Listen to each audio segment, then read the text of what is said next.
Ito po mga kababayan, Luzon, Visayas at Mindanao, at especially po sa mga kababayan natin dyan, mga Iskonians, mga Manilenyo. Ito lang masasabi ko sa inyo.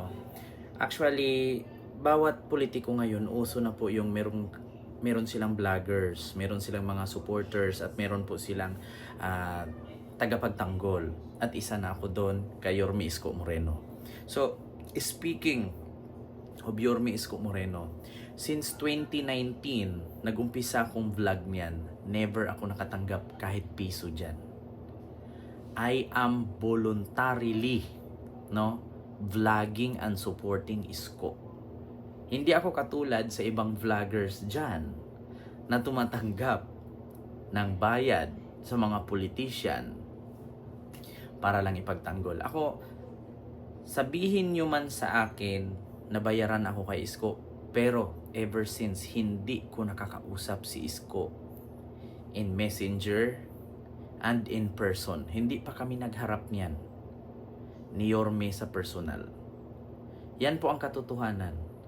Malaman nyo naman pag nakaharap ko si Yorme sa personal, may picture kami niyan. Never ko pang nakita ko siya, pero never ko siya nalapitan or nahawak man yung kamay niya, nahawakan man. Kaya kahit sino po sa mga Manila vloggers, tanungin nyo po kung nahawakan ko man si Isko sa personal, kung na-meet ko man yan siyang harap-harapan, never. Kaya ako po, taas noo ako maglalakad, taas noo akong ipagyabang. Hindi ako katulad ng ibang vloggers dyan na umaamin na highest feed vlogger daw ng mga politician. Never mind, I don't care. Kasi ako, hindi po ako nagsasabing, we kill money bro, we kill money bro. Wala kaming ganon. Ako, hanggat nakita kong mabuti, hanggat nakita kong may nagawa, doon ako susuporta. Ayaw ko kasi yung magpapakita lang ng gawa, kikilos lang, may kapalit naman. Ito sa totoo lang, ang literal na politician, yan po yung tumutulong kasi politiko. Yung mga nagpupolitisyan-politisyanan, yan po yung mga tumutulong kasi papasok pa lang. 'Di ba? Actually, sinabi na yan ni marami na akong narinig na politisyan ngayon na ayaw magpolitisyan noon. Isa yan si Raffy Tulfo. Alam niyo ang sabi ni Raffy Tulfo noon? Ako, kapag pumasok ako sa politiko, parang kumuha lang ako ng martilyo at pinukpok ko sa ulo ko. Pero ngayon, anong nangyari kay Raffy Tulfo? Senador na siya. Not only siya, but also his family, lahat nasa politiko na sila. Pangalawa, si Willie Rebillame. Si Willie Rebillame noon, sinasabi niya, kada may show siya sa Will Wawawin, Will to ganyan. Basta marami siya kasi ABS, naging TV5, naging GMA yan, palipat-lipat ng network. Sinabi din ni Willie Rebillame yan, ako, hindi ko na kailangan magpolitiko or pumasok sa politiko kung gusto kong tumulong. Kahit hindi ka politiko, pwede kang tumulong. Kasi kung papasok man ako sa politiko, para lang akong kumuha ng bato at pinukpo ko sa ulo. Pero all of the sudden, ngayon, si Willie Rebillame, nag-file ng COC, tumatakbong senador. Diba? So, ganun lang naman yan eh. Kasi may mga agenda sila. So, simple lang.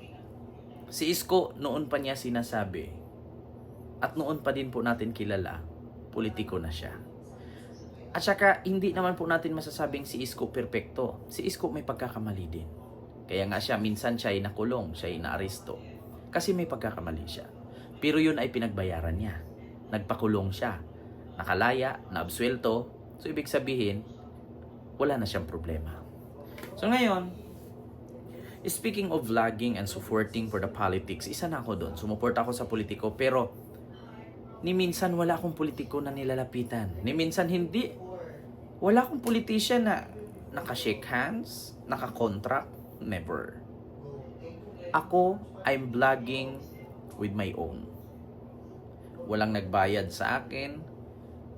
Kahit sino man, kahit sino sa mga kaibigan ko, sabihin ninyo na binayaran ako ni ganito, binayaran ako ni ganyan. Maglabas kayo ng pruweba. Ako, hindi ko po kasalanan na sumuporta po ako kay Isko Moreno or kay Pangulong Bongbong Marcos. Actually, dati ako supporter ni Digong. Nawalan lang akong gana nung nalaman ko na extrajudicial killings, pogo. 'Di ba? So ngayon, speaking of vloggers na sumuporta sa politician, si Makagago kasi nakakapagtaka lang. noon inamin niya na siya ay binayaran daw ng mga Duterte. Inamin niya mismo, sinabi niya mismo yan sa kanyang vlog. Highest speed vlogger siya sa mga Duterte, inamin niya. So hindi na po tayo ngayon magtaka kung bakit pinagtanggol niya si Sam Bersosa. Alam niyo na. Kaya sabi ko nga sa inyo ngayon, kapag alam mo sa sarili mo natalo ka at marami kang pera, kasi dito sa Pilipinas wag po kayo masaktan. Ito po yung katotohanan. Sasabihin ko lang po, dito sa Pilipinas, kahit pangit ka, basta may pera ka, kahit anong gusto mong bagay, makukuha mo. 'Di ba? Pero kapag mahirap ka, tapos may hitsura ka, walang kwentang itsura mo kung mahirap ka. Kaya dito sa politika, kahit wala kang alam sa politika, hanggat may pera ka, makakaya mong pasukin yan. Simple lang. Try mong tumakbo sa politika kung wala kang pera, mananalo ka ba? Ganun yun. Kaya sabi ko sa inyo, sa politika, pag maganda kang magserbisyo bilang public servant, kapag may napatunayan ka sa tao, mananalo ka. Pero kapag wala kang napatunayan at gusto mo talagang manalo, gamitan mo ng pera yan. Saka ito naman sa mga botante, not only for Isko, not only for Sam Bersosa, for Hani Lacuna, and for Tamundong or kung sino pa dito sa City of Maynila na tumatakbo ngayon bilang alkalde. Sa mga botante po dyan, no, mga Manilenyo, sa lahat ng sa City of Maynila na botante, ito lang isipin ninyo. Kapag bumoto kayo ng politiko or politician, gusto nyo maging mayor ng Maynila, piliin nyo yung para sa inyo. Huwag niyong piliin yung porkit may binigay isang sakong bigas, ibubuto mo na. Tandaan ninyo, yung isang sakong bigas, hindi yan kayang mag-survive sa loob ng 3 taon. Huwag mong sayangin ang boto mo sa isang sakong bigas kapalit niyan 3 taong paghihirap. Totoo yan. Totoo yan sinasabi ko. Aanhin mo yung food cart. Aanhin mo yung mamahaling dilata. Aanhin mo yung isang sakong bigas. Bakit? Ang dilata ba? Hindi ba nauubos sa loob ng 3 taon? Ang isang sakong bigas ba? Hindi mo ba mauubos yan sa loob ng 3 taon? Mauubos yan. Take note, ang politiko lalabas lang yan kapag eleksyon. Ako, kahit si Yorme, sabihin natin, lalabas yan kapag eleksyon. Pero isipin nyo, si Yorme may napatunayan na. Subok na, may nagawa na. Si Sam Bersosa, lumalabas lang yan kapag butuhan na. Nasaan ba siya noon nung tayo'y naghirap? Nasaan ba siya noon nung nangangailangan si Isko ng gamot para sa Manilenyo? Nasaan ba siya noon nung nangangailangan si Isko ng ayuda para sa Manilenyo, food packs, ulam, bigas, dilata? Ni pangalan or anino ni Sam Bersosa hindi ko nakikita. Hindi ko nga alam na taga Sampaloc lang pala yan. Ang lapit-lapit lang namin. Sampaloc din ako. 'Di ba? Tapos magugulat na lang tayo ngayon sa eleksyon na to. Maraming mga nagsulputang vlogger na nagtatanggol sa kanya. At sasabihin, 10 taon nang tumutulong. 10 taong tumutulong? Buti pa nga si Francis Leo Marcos nung pandemic, naririnig kong nangangalimbang ng mga politician eh. Buti pa nga si Francis Leo Marcos nung pandemic, namimigay ng sako-sako, truck-truck na bigas. Yeah. Pero ni Aninot, ni Bulbul, ni Sam Bersosa, hindi ko nakikita. Yun ang katotohanan. 'Di ba?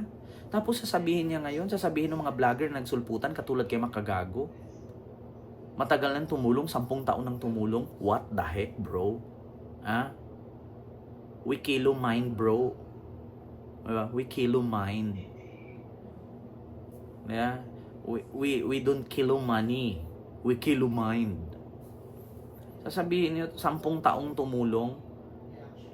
Inisimula nung 2019, 2020, ever since hindi ko kilala si Sam Bersosa. Ngayon ko lang siya kilala. My God! Huwag nyo nang pagpilitan. Hindi ko siya kilala. Hindi ko siya kilala. Hindi ko siya kilala. Maskin nga nung tumakbo si Yorming pagka-presidente nung 2022, Hindi ko rin siya kilala, si Sam Bersosa. Hindi ko siya naaaninag. Kaya huwag yung sabihin na 10 taon nang tumulong, makagago. Sa pangalan mo pangalang, nang gagago ka na eh. 'Di ba? Inamin mo na din na ikaw yung highest speed political vlogger. My God.